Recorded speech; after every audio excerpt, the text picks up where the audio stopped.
J.K. Yadav Films present.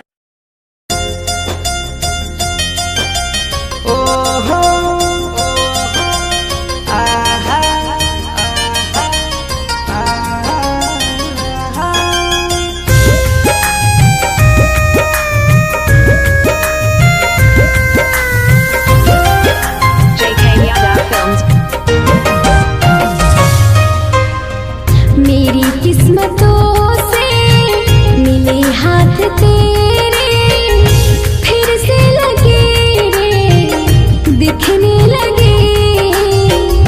देखै छो जब तोहर सूरतिया लागै छै भगिया फिर से जगी।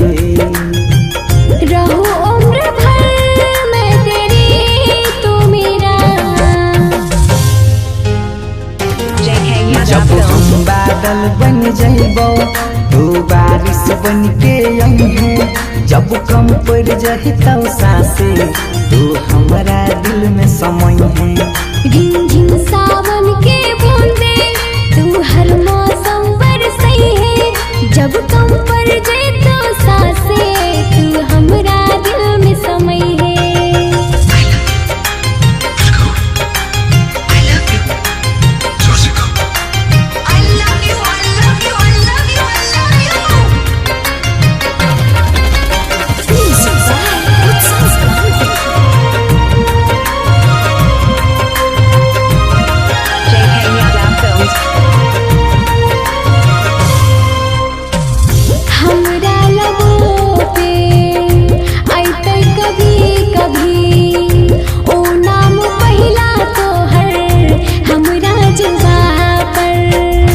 अखियाँ के काजल पागल करै छौ, लाग जान चल जैतै तोहरा यादा पर। मान लेबो तोरा अपना मन के खुदा।